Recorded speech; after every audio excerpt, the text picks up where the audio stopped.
Welcome to the show, everyone. I'm JJ Flizanes, your host and producer. Thank you for downloading today's episode. Today, I have brought a very special guest back onto the show. He has been absent for a long time, and I know you miss him, and he is none other than, dun-dun-dun-dun, Doug Sandler. Yeah! The crowd goes wild. Hey, what's up with that? Why haven't I been on the show in a long time? Well, we do more of the Inner Circle membership podcast, you and I. And of course, we have 10 other shows, so that's why. Because I have plenty of other content. And while some people really enjoy our banter, some don't. So, Are you saying that I get on people's nerves? I think it's just the level of expectation of what people have for the show when it comes to content. So, your shows are more relaxed, conversational, not really that structured. And I'm kind of like my entire life. Relaxed, conversational, and not really that structured. Right. And that's one of the things I wanted to talk about today. So first of all, happy... Are you breaking up with me? No, just chill out for a minute. Okay. Take a breath.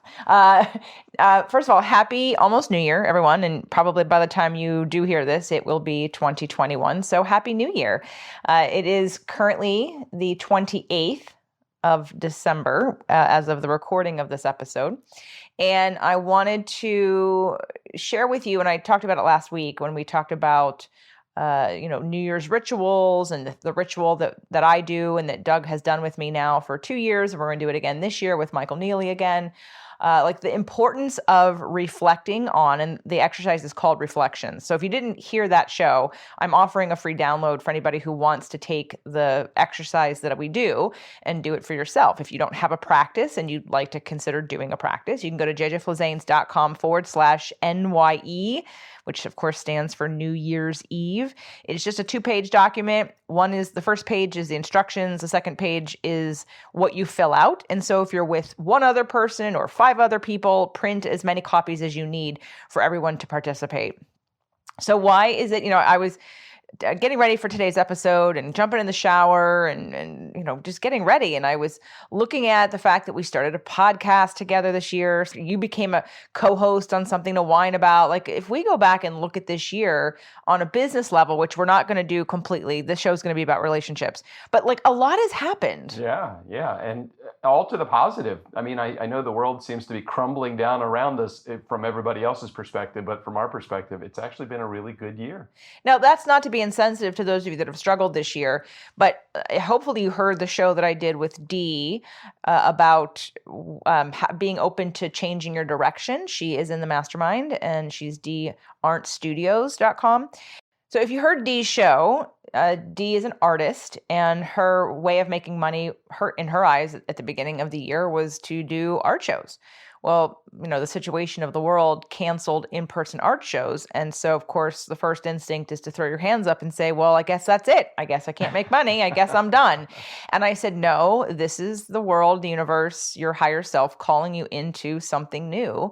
And of course, we figured out what that was. She kind of already knew, but brought it to the surface, took action on it, and became very successful in an environment where she thought she was doomed. So with that theme of today, one of the things that I really appreciate about 2020, I did a show with Lisa Thomas in our Inner Circle. There is an Inner Circle podcast. And she and I talked about what she was seeing with her clients, with people in the world, like how they were struggling. And she said, when it came to relationships, this was a really interesting time because now relationships are getting challenged to a new level. And you're either going to realize that you're running away from the fact that you shouldn't be in this relationship anymore, or you're going to be pulled closer together. And even for those of you that have realized that your relationships can't go on anymore and it's devastating and you're sad and you're frustrated, I would invite you to take an opportunity to actually appreciate that in some way, because how often do we stay stuck in situations for years and years because it's comfortable, but it never really satisfies our true calling or our greater selves or where we want to go or who we want to be. And so while I know it's painful and uncomfortable and inconvenient, being forced to look in the mirror in a relationship and say, you know what, this is it. Enough is enough. I don't want to live the next 10, 20, 30, 50 years of my life And I'm not blaming anybody, you or the other person. It's just, I think it's a wake up call. So I wanted Doug and I to come on today and share some of the things that we've learned and implemented this year that have worked for us and things that we still need to work on. Because I'll tell you that at the beginning of this pandemic, coming back from Italy after my birthday trip and sort of being on a high of life and wanting to book the next trip already, and then being forced to stay inside was a transition at first, but we made the best of it. I definitely put on a few pounds this year because of the lack of going to the gym, even though I did more cardio, and then of course eating more. And I had to make peace with that, and I have made peace with that because I ate more. Well, not at first. At first, we drank and ate and and went to the grocery store a lot. But then, as time went on, I decided I wanted to support restaurants. I wanted to support local restaurants that I care about and bakeries. And of course, it's a whole hell of a lot of carbs. And so I'm okay because I know that it won't last forever and it will release and I will go back to sort of how it was before or make it even better in the future. So, the weight thing, we had a lot of fun making pasta and, we at first there was some fun. And then, as time went on, things started to sort of normalize. Doug and I work at home anyway, so none of this was that big of a shock. We didn't really change our lifestyle that much. So, but a couple of little, I don't know, fights, sort of an underlying fear that we both have kind of surfaced. And we had a couple little nitpicky fights that sort of led into a bigger fight, and we'll address that. But let me pause for a second and invite Doug to come back in here. So honey, this year in 2020, first, what do you want to say about 2020 in general, and then about your attention to or acknowledgement of or focus on relationships? Well, let me go back to 2020, the beginning of 2020, and it started out just like any other year, with the exception of we spent some time building some goals when we did some goal setting from 2019 into 2020, and that for me was a chance for me to really reflect on the things that I probably haven't been doing over the last many years, which is actually putting some attainable action steps and some processes in place to get to where we want to be. It's not just like throwing a dart up on a dartboard and saying, this is where I want to be. It's actually designing a program, designing a life, designing relationships, whether it's business or personal relationships, around the goals that you set. It's really hard just to go into a relationship and say, I want more, or I want it better, and not really have a plan in place. It doesn't just the idea of saying it. It's great to say it, and it's certainly great to have a positive outlook on your relationship. But unless you put some action items in place, a couples dialogue. We've done couples dialogue a couple of times over the last 12 months, and I think they really add a huge amount of value to the relationship. You have a chance absolutely to see what your partner is thinking and feeling without any direct connection to being responsible for solving it for your partner. You're just kind of listening to what your partner is having issues with. And you're also tying that back to some issues that they may have had, during childhood, when the wounds were created, or maybe even in adulthood when the wounds were created. So I would say, looking back at the beginning of 2020, it started out as a year not unlike many other years, but we put some definite action items into play when it came to goals and things that we wanted to achieve. Then the pandemic happened and the world kind of stopped. Now the world stopped from the world's perspective. We kind of went about doing the same things that we were doing before. I mean, working from home, our eating thing changed a little bit. And by the way, whatever weight that you think that you put on, I love it. I mean, I don't see it at all. So I'm quite happy with you and where you are, but that's not for me to say, that's for you to say. So I think from a relationship perspective, I think the world environment, I think it put us together. I think it gave us a chance to see what we could actually do more of together. We started our mastermind in 2020, right? Didn't we start our mastermind January. in 2020? We started a couple of podcasts together, you and me, co-hosting sales training for podcasters, and I did more work with Something to Whine About and became a co-host of that just recently.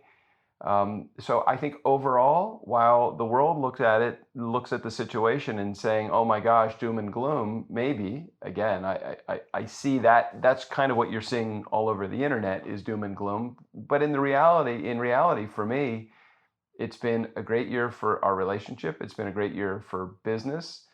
And yeah, I could have looked at it and said, holy shit, all of those live events that I was doing back in DC, tens of thousands, if not over $100,000 in business this year just evaporated. Well, I replaced that income pretty quickly using the time that I would have dedicated to traveling back to the East Coast, doing the jobs themselves, the brain power that would be focused on growing that business or doing more in that business. There's a lot of energy that's expended just in that process. So from a business standpoint, I really think that things were great. And I think it can be that way with everything that you do. It's not, and you said it earlier, it's not the situation that's happening to you around the world. It's what is the situation doing for you to help lift you from where you are, or what windows are opening that weren't open before that you now have an opportunity to see through to get to where you need to be, and what situations are you currently in that it could be changed because you're now taking a closer look at them. So for me, I would tell you that it's been a great year. I'm sorry that there's suffering going on in the world. I think that suffering has always been going on in the world, and I think now maybe people are looking at it differently, or maybe they see it hitting a little closer to home. But I don't see much has changed for us to the negative. It's only been to the positive. Right. And that's not to say that I'm not going to speak for you, think that what's going on is ultimately like an amazing, good idea and that there's not corruption behind it, by the way. I'm just saying you have to always come back to what can you control and how do you handle situations and what is this showing you? What's the mirror of what's going on for you? Russell Brand wrote a post today on his Instagram page that said, does being famous make you crazy or insane? And I didn't really listen to the episode or anything, but what I wrote down was, because I did comment on it, was that it just amplifies who you really are. So if someone comes into money or fame and they don't know who they are, then all of their deepest wounds and the way that they act gets amplified. And that's what made me realize, and please, this is not me saying I'm famous. I'm not at all. But when I was wanting to have a bigger community and when I wanted to make more money and I was chasing money and it wasn't really based in a belief system like it is now, I realized that if I would have been successful then, I would have fallen flat on my face because I wouldn't have been doing it for the right reasons. And I wouldn't have had the connection. I wouldn't have had the plan or the strategy or the long-term knowing who I am, knowing and respecting who I am, and knowing my boundaries, knowing my personality, know who's right for me, who's not right for me, who I'm right for, like all of that. Well, it's building a foundation on sand, and that's never a good spot to be in. Your foundation has got to be built on bedrock. It's got to be built on something solid. And until you're solid about who you are and being comfortable with yourself, it's going to be really hard to be in love with someone and have a great relationship with someone unless you're in love with yourself. And I think that it's really challenging, whether it's business or personal. You cannot build that foundation of your business or that foundation of your relationships on something that is unstable. Well, anything on conditions, or yes, other people. And when you rely on other people, it's victimizing and it doesn't feel good. And it isn't solid or steady or secure. So one of the things that I want to go over some of the relationship stuff that we have learned. So what would you say you learned, or if you want me to go first, I can, but what did you learn about yourself? Oh, actually, before we get to that, think about that. As you were talking about the planning, and when we did that planning in Terranea last year on January 1st, and of course we were at a location in Palos Verdes at a resort spa. We had pedicures, we went in the pool, we were in our robes, we were eating outside, having champagne. Yeah, that's not going to be happening this year.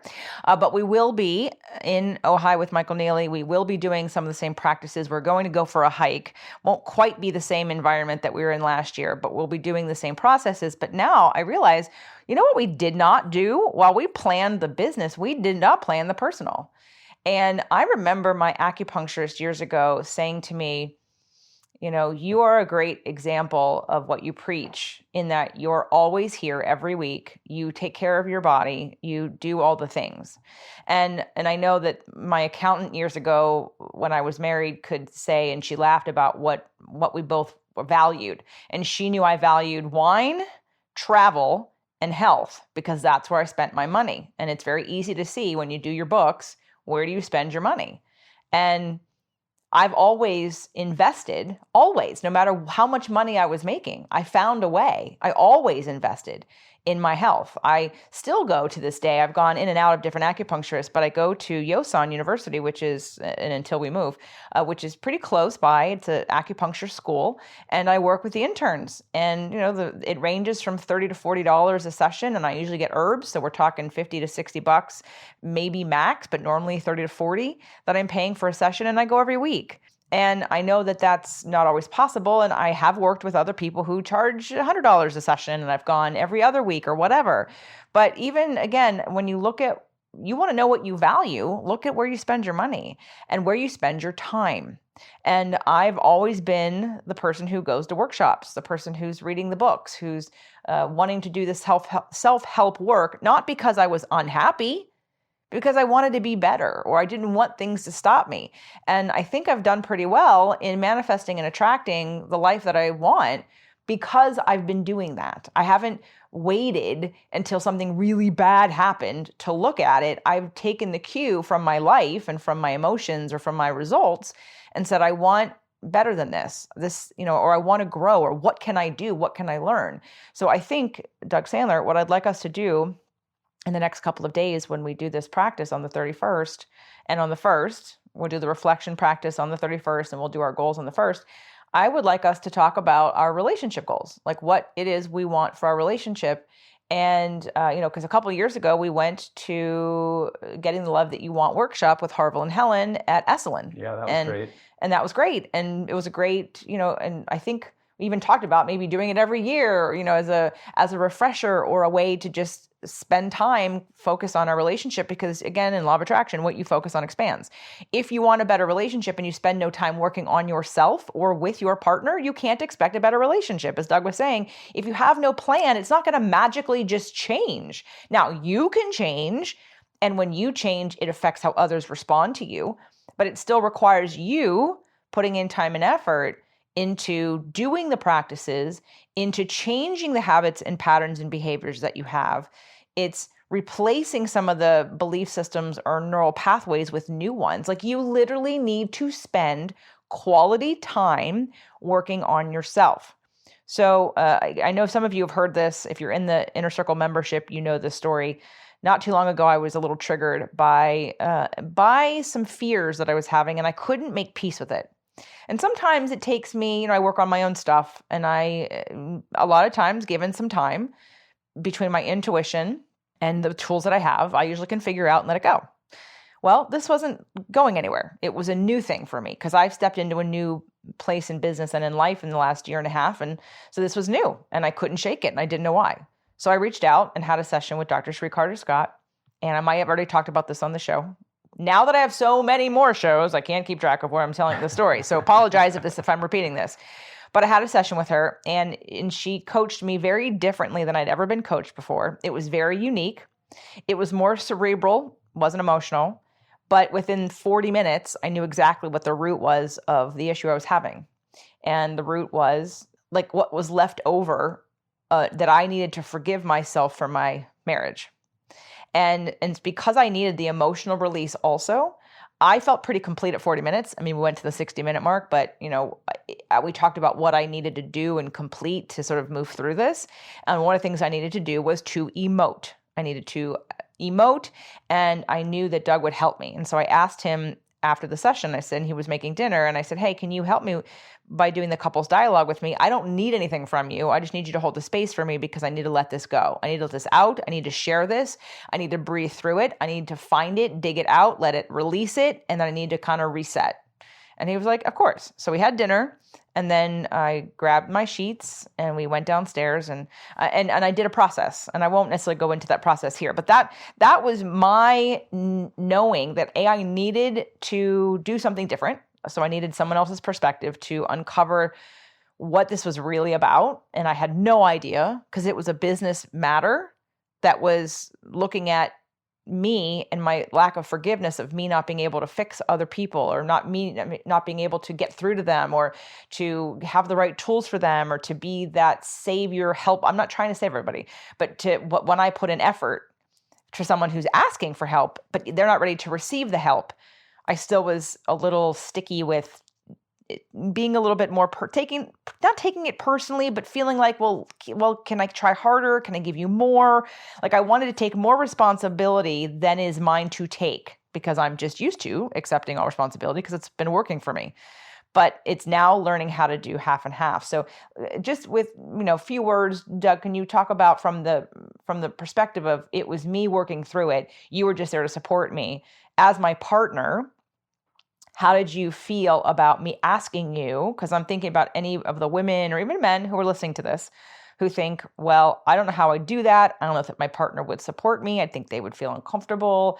What are they supposed to do? Like, how did you handle that? Well, I think any partner that has value in the position of their partner would, of course, provide the space. And you have to be able to provide the space without taking anything that is said in that space personally. Oftentimes, I think that we go into, especially guys, we go into fix-it mode. We go into, oh man, well, let me help you with that, or can we talk about that? You weren't looking for my opinion. You weren't looking for even any feedback. You were just looking for me to be able to hold the space and be there to either hug you or listen to you, or just be there and listen. So for me, I did not attach any feelings to that. Not that I didn't have empathy for you. I certainly did. I heard you, and I could hear you working through all of those. What was the thing that you kept saying over and over again? I forgive myself for. Is it something like that? Yep. So you kept going through that, and I'm thinking, man, she's really had to work through a lot of stuff. So I looked at it from, okay, I wanted to hear and feel and be in your head to hear what you had to work through, instead of, let me listen to what you're saying and provide my judgment, or there was no judgment at all. So I think that I don't want to make provide advice for anybody that's in your community when it comes to relationships and how they're dealing with their partner.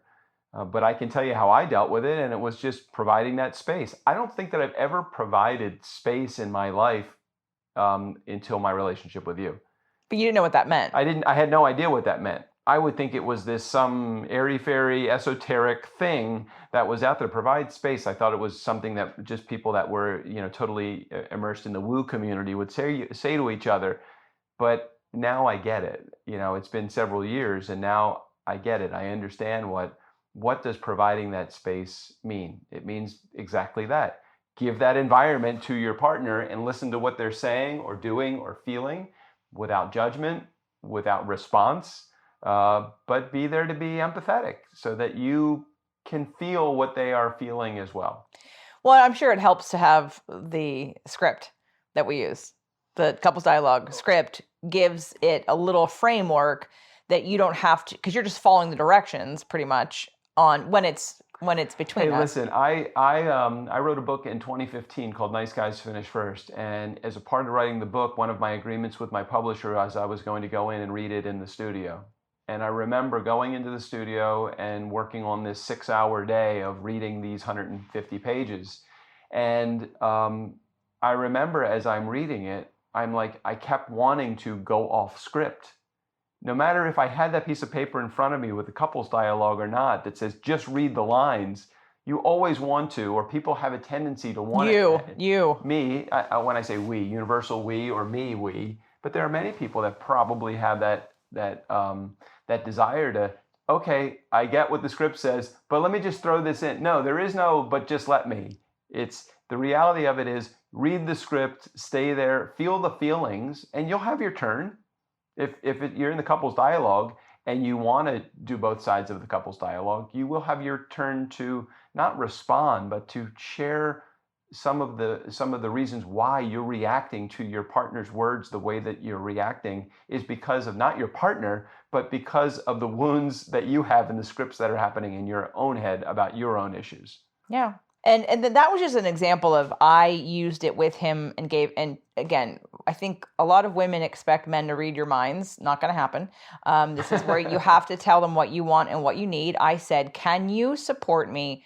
I need you to hold the space for me to process this. I'm going to use the couple's dialogue, but you don't need to say anything, right? So when you tell your partner everything you need them to do and ask them if they'll do that, they say yes or they say no. But if you just lunge into your emotion and expect them to understand the container you're asking them to provide, then it's frustrating. I want to add this also. Both sides of that holding the space are essential.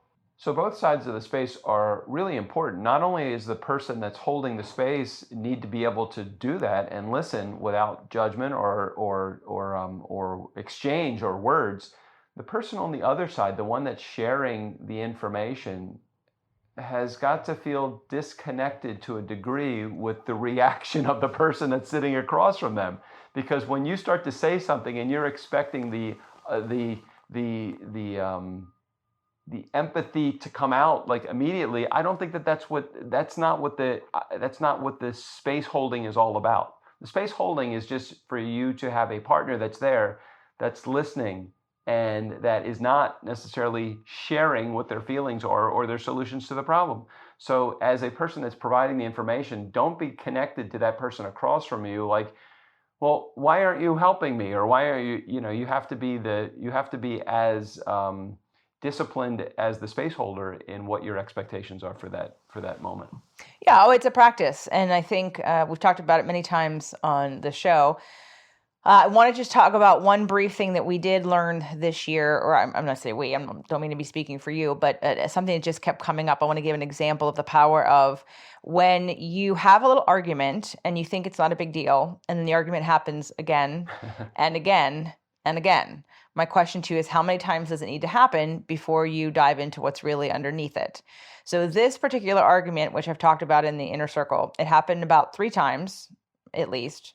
It was when we started doing Green Chef this year, and I would be making dinner, and a lot of the vegetables are not normal vegetables that Doug is used to eating. And, but to me, they're keto and they were healthy and they were organic and they, had good flavors because they were all put together very nicely. And we'd get to dinner and he would not necessarily eat them, or he would only taste it and give me the rest of it. And I would have sort of a negative reaction, which felt to him like a parent scolding him for not eating his food. I brushed it off, but it happened 3 times. And by the 3rd time, and I understood where he was coming from. I don't think he thought I did, but I did. But I knew he didn't understand where I was coming from. Doesn't make it okay. It's just that I knew he didn't know why I was doing this. So I said, let's do a couples dialogue. So we scheduled it for, 4:00 on a Wednesday or something. And then you did what in preparation? I don't remember. What did I do? You pulled out the feelings and needs list, and you right, wrote out all of your needs. Yeah, yep, I do remember that. I went and I got it, and I'm like, okay, why am I feeling what I'm feeling? Okay, and so then we met in the bedroom instead of at the kitchen table or downstairs where sometimes we do these practices, or in his office where we are now.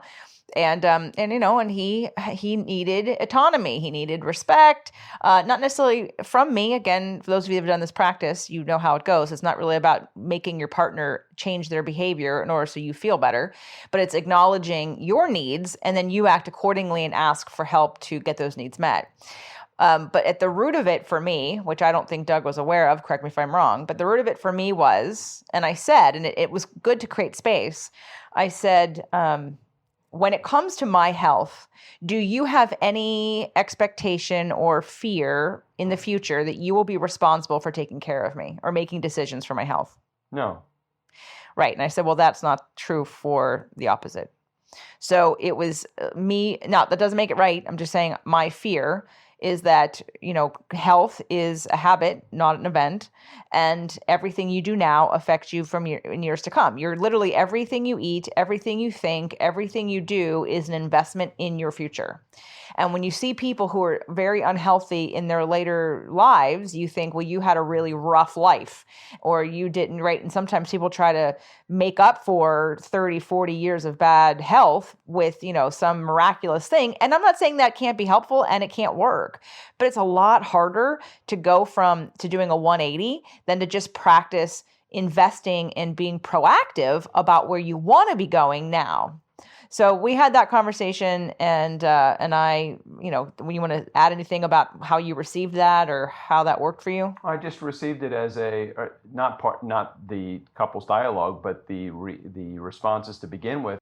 What was going on in my head was not during the couples dialogue, but when you were making the comments to me, it took me back to a childhood spot that was really challenging for me, which was the hurry up and eat, or it was the you need to eat all that, and it really just took me back to a position of like, okay, I'm my own person now. I'm able to. So the couples dialogue was really good for me because it gave me the ability to share with you like where this is coming from. I mean, that's what the couples dialogue does. It gives your partner a chance to take a little peek into what's going on in your head and why are you doing this and why are you responding this way. So I think it was a very beneficial conversation because it gave me the ability to, without feeling defensive or judged, and that's the beauty of the couples dialogue. There's no judgment during that couples dialogue, and there's no assumption that you're there to solve a problem for me. It's just opening up and letting me share what my feelings are, and you do the same.